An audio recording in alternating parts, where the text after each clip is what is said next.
할렐루야. 새벽을 깨우시는 여러분들이 교회의 보배들이십니다. 누가 인도하느냐, 누구의 인도함을 받느냐, 이건 굉장히 중요해요. 예수님이 이렇게 말씀하세요. 내 천부께서, 내 하늘 아버지께서 심으시지 않은 것마다 뿌리가 뽑힐 것이니 그냥 둬라. 그들은 맹인이 되어 맹인을 인도하는 자로다. 만일 맹인이 맹인을 인도하면 둘 다 구덩이에 빠지느니라.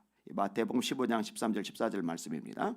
여기서 맹인은 앞을 못 보는 사람을 말하는 게 아니라 종교 지도자들을 말하는 거예요. 그들 보고 맹인이래요. 그리고 맹인이 맹인을 인도하면 둘 다 구덩이에 빠진대요. 잘못된 리더를, 잘못된 지도자를 만나면 불행한 거예요. 왜냐하면 인도를 잘못 받을 수밖에 없으니까. 안타까운 거죠. 마지막 때 징조 중에 하나가 뭐예요? 거짓 선지자들이 일어나는 거죠. 실제로 우리나라의 자칭 선지자들이 얼마나 많은지 몰라요. 거짓 선지자들이 얼마나 많은지 몰라요. 교회 목사님이 맹인이다. 교인들 불쌍한 거예요. 어쩔 수 없어요. 같이 구덩이에 빠져요. 예수님이 말씀하신 거예요. 예수님 말씀이 맞잖아요. 맹인 목회자 만나면 불행한 거죠. 우상의 인도함을 받는 것도 미련한 거죠. 출애굽한 이스라엘 백성들이 모세가 산에서 기도하는 동안에, 금식하며 기도하는 동안에 아론을 찾아가서 요청을 하죠. 우리를 인도할 신을 만들라. 이런 바보 천지 같은 소리가 어디 있어요? 아니, 사람의 손으로 만든 게 어떻게 신이 됩니까? 우리를 만드신 분이 하나님이신 거죠. 이게 뒤바뀐 거예요. 그런데 우리를 인도할 신을 만들라. 이 우상의 인도를 받으면 어떡하겠다는 거예요? 귀신의 인도를 받으면 어떡하겠다는 거예요? 마귀의 인도를 받으면 어떡하겠다는 거예요? 망하겠다는 거죠. 자, 반면에 영적으로 깨어있는 지도자가 인도한다? 복이죠. 에스라 같은 지도자. 하나님의 말씀을 연구하고 가르치기로 결심하죠. 왜 말씀을 연구하고 가르치기로 결심을 했을까요? 자, 에스라가 어떤 위치입니까? 바벨론의 포로로 끌려갔었죠. 주전 586년에 느부갓네살 왕, 바벨론 왕 느부갓네살이 느부사라단이라는 장군을 보내서 예루살렘을 초토화시켰단 말이에요. 그리고 백성을 끌고 바벨론으로 갔단 말이에요. 예레미야 예언대로 70년 만에 고향 땅에 돌아오는데 이 고향 땅에 돌아오는 무리들 중에 리더급이 에스라거든요. 그러면 돌아온 그 백성들이 당장 잠잘 집도 마땅치 않을 거고 먹고 살 길도 막연할 거고 성도 다시 지어야 될 거고 뭐 이것저것 손 쓰고 신경 쓰고 해야 될 일이 산더미 같이 쌓여 있는데 그 긴박한 와중에 말씀을 연구하고 가르치는 거, 그건 좀 연기해도 되잖아요. 아니요. 정말 필요한 게 말씀이거든요. 그러니까 에스라는 좋은 지도자예요. 이 백성들이 이방인과 섞여버린 거요, 혼합주의에 빠진 거요, 싱크레티즘에. 에스라가 이 소식을 듣자마자 자기 옷을 찢고서 하나님께 통곡하며 회개하는 장면이 나오잖아요. 이 울음이 백성들에게 전염이 되잖아요. 얼마나 좋은 지도자입니까? 인도를 잘하죠. 느헤미야 좋은 지도자예요. 다윗 좋은 지도자예요. 히스기야 좋은 지도자예요. 스룹바벨 좋은 지도자예요. 이런 좋은 리더들의 인도를 받는 백성들, 복인 거죠. 그런데 여러분, 뭐니 해도 최고의 인도는 하나님의 인도하심이라는 거 잊지 마시기를 바랍니다. 다시 고백하죠. 그가 나를 푸른 풀밭에 누이시며 쉴 만한 물가로 인도하시는도다. 내 영혼을 소생시키시고 자기 이름을 위하여 의의 길로 인도하시는도다. 사람이 마음으로 자기의 길을 계획할지라도 그 걸음을 인도하시는 분은 여호와시니라. 시편 107편 4절입니다. 그들이 광야 사막길에서 방황하며 거주할 성읍을 찾지 못하고 줄이고 목이 말라 그들의 영혼이 그들 안에서 피곤하였도다. 이 백성들이 너무 고달파진 거예요. 지치고 목이 마르고 황폐해지고 진짜 숨이 꼴딱꼴딱 넘어갈 상황 속으로 굴러 떨어진 거예요. 이에 그들이 근심 중에 여호와께 부르짖음에 그들의 고통에서 건지시고 또 바른 길로 인도하사 거주할 성읍에 이르게 하셨도다. 백성들이 참 잘한 게 뭐냐? 근심 중에 여호와께 부르짖었다. 그랬더니 어떻게 했다는 거예요? 하나님이 인도하셨다. 참 잘한 거예요. 하나님께 부르짖은 거. 시편 18편 18절입니다. 그들이 나의 재앙의 날에 내게 이르렀으나 여호와께서 나의 의지가 되셨도다. 나를 넓은 곳으로 인도하시고 나를 기뻐하심으로 나를 구원하셨도다. 여러분, 하나님의 인도하심을 받는 복된 주님의 종들 되시기를 예수님의 이름으로 축원합니다. 그럼 고난도, 시련도, 문제도, 장애물도, 아픔도, 상처도, 사건도, 사물도, 고난도 걱정할 게 없어요. 당장 힘들죠. 눈물 나죠. 서럽죠. 지치죠. 근데 하나님의 인도하심을 따라가다 보면은 이 모든 것들 어느새 넘어섰다는 것을 우리가 깨닫게 되거든요. 오늘 설교 제목 따라합시다. 하나님께서 인도하시면 걱정할 것 하나 없다.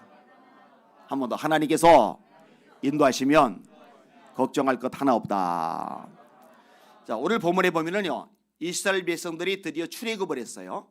근데 출애굽을 한 이스라엘 백성들, 니들이 구원 받았으니 니들이 알아서 가, 니들이 알아서 살아, 이렇게 말씀하지 않으셔요. 오늘 보니까요, 하나님이 인도하시는 거예요. 17절 같이 읽어볼게요.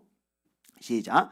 바로가 백성을 보낸 후에 블레셋 사람의 땅의 길은 가까울지라도 하나님이 그들을 그 길로 인도하지 아니하셨으니 이는 하나님이 말씀하시기를 이 백성이 전쟁을 하게 되면 마음을 돌이켜 애굽으로 돌아갈까 하셨음이라. 아멘. 뭐라고 돼요? 하나님이 그들을 그 길로 인도하지 않으셨다. 그럼 그 길로 인도하지 않으시면 어디로 인도하시는 거예요? 다른 데로 인도를 하시는 거예요. 18절 보세요. 시작. 그러므로 하나님이 홍해의 광야 길로 돌려 백성을 인도하심에 이스라엘 백성이 애굽 땅에서 대어를 치어 나올 때에, 그러니까 구원을 받았어요. 그럼 이제 그 다음에 자기 멋대로, 자기 계획대로, 자기 나름대로의 주판을 굴려서 가는 게 아니라 어떻게 가야 할지를 하나님이 인도하시는 거예요. 이쪽으로 인도하지 않으셨다, 그럼 거기로 안 가는 거예요. 이쪽으로 인도하셨다, 그럼 그쪽으로 가는 거예요. 이 인도하시며라는 단어가 2번 반복해서 나오고 있어요. 근데 요 얘기를 끄집어내다가 느닷없이 한 인물이 등장을 합니다. 이미 오래전에 죽은 요셉이라는 인물. 이 요셉이 애굽의 총리였잖아요. 1인 지하 만인 지상. 그 바로 왕이 유일하게 위에 있어요. 그 다음에 모든 사람들이 자기 발 밑에 있어요. 바로 빼고는. 최고의 권력, 거의 절대 권력 비스무리하게 가졌잖아요. 절대 권력은 바로가 가졌고 그 다음 권력이 요셉이니까, 그럼 거기서 최고의 부귀 영화를 다 누리니까, 야, 이 애굽 땅에서 제일 잘 사는 나라, 지금의 미국의 시민권 가진 것보다 더 대단하잖아요. 이 멋진 나라, 이 기가 막힌 나라, 초인류 강대국인 이집트에서 우리 자손들이 대대로 떵떵거리며 잘 살면 좋겠다라는 생각이 요셉에게 손톱만큼도 없어요. 여기서 부귀영화를 누리지만 우리가 머물 땅은 이 부귀영화 누리는 초인류 강대국 이집트가 아니라 하나님이 우리 증조 할아버지 아브람, 할아버지 이삭, 아버지 야곱에게 약속하신 가나안 땅이야. 그러니까 자기가 죽기 전에 자손들에게, 백성들에게 약속을 받아내는 거예요. 너희들 하나님이 반드시 우리를 이 땅에서 떠나게 하실 거야. 가나안 땅에 인도하실 거야. 그때가 되면은 내 유골, 내 해골을 캐서 가나안 땅에 가서 거기다 묻어줘. 이게 유언이에요, 이게. 그러니까 오늘 우리 그리스도인의 상징적인 모델이 되는 거예요. 이 땅에 발을 디디고 살아요. 어떤 사람은 잘 먹고 잘 살겠죠. 성공하겠죠. 출세하겠죠. 떵떵거리겠죠. 그렇다고 이 세상에 모든 관심이 가 있는 게 아니에요. 이 땅은 우리가 영원히 살 땅이 아니야. 결국은 모든 걸 버려두고 가야 돼. 우리가 가서 살아야 될 영원한 나라는 하나님 나라야. 그러니까 거기에 소망을 두고 거기에 모든 걸 쌓아두는 사람으로 사는 게 마땅한 거죠. 예수님이 요한복음 14장 1절에 말씀하십니다. 너희는 마음에 근심하지 말라. 하나님을 믿으니 또 나를 믿으라. 내 아버지 집에 거할 곳이 많도다.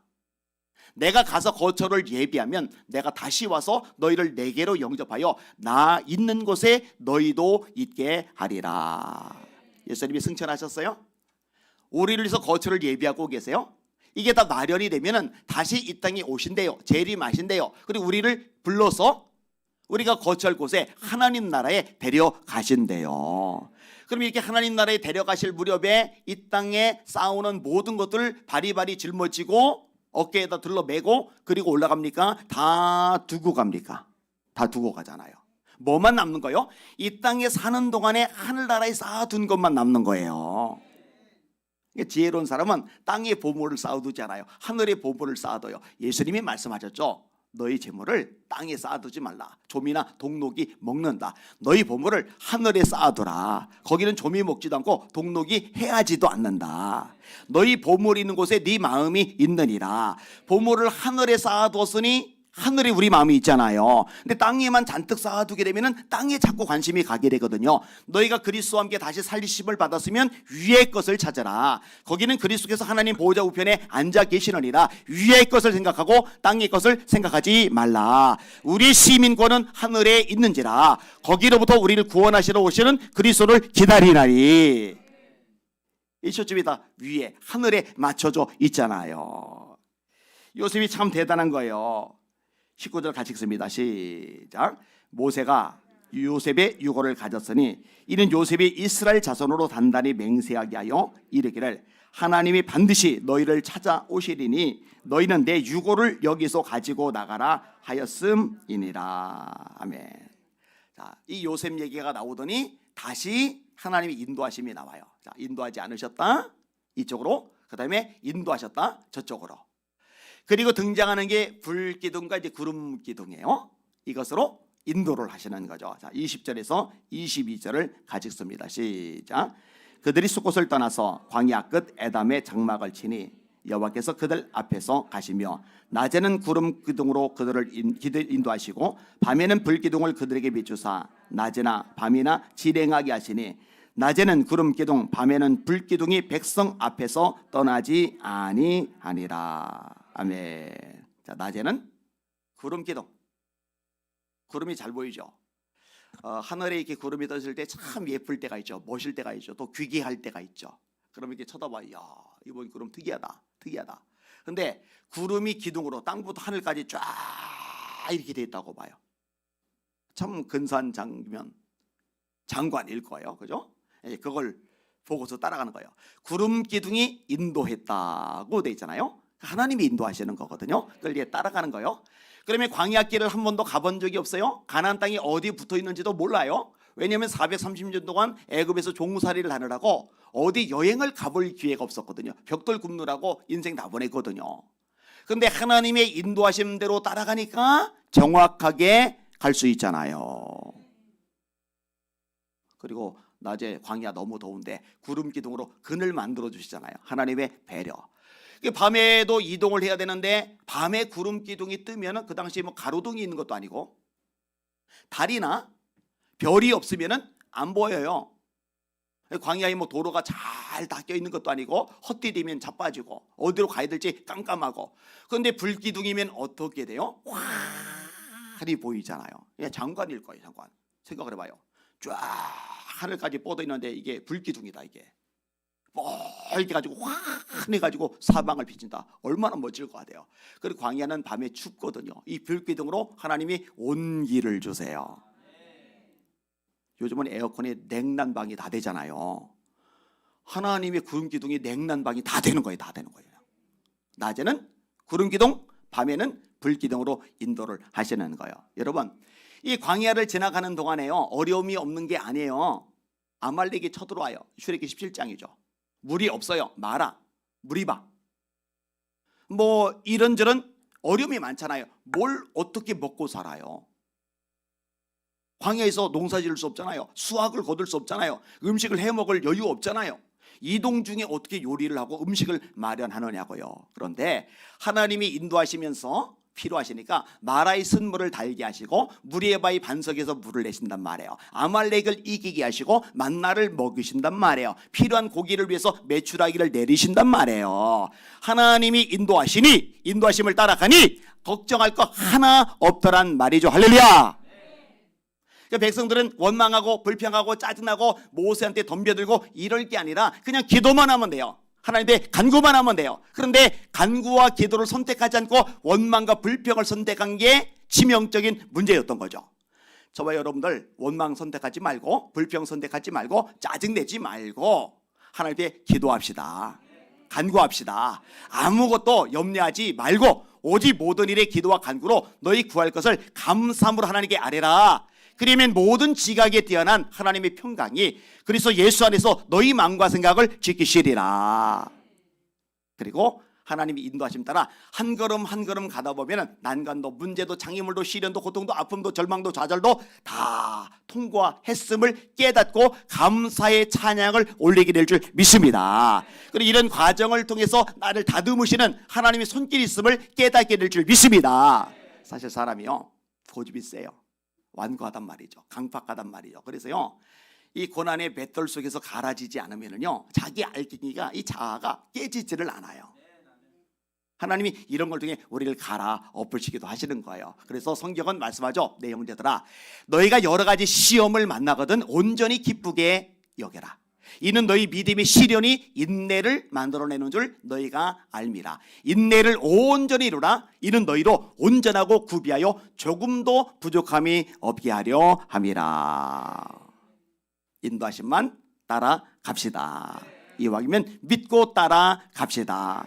모든 것을 합력하여 선을 이루시는 하나님을 믿으며 한 걸음 한 걸음 찬송 부르면서 얼굴 활짝 미소 짓고서 주님의 인도하심을 따라가는 저와 여러분들 되시기를 예수님의 이름으로 축원합니다. 축원합니다.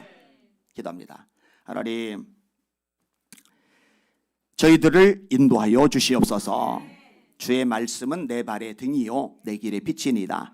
특별히 말씀으로 우리를 인도하여 주시옵소서.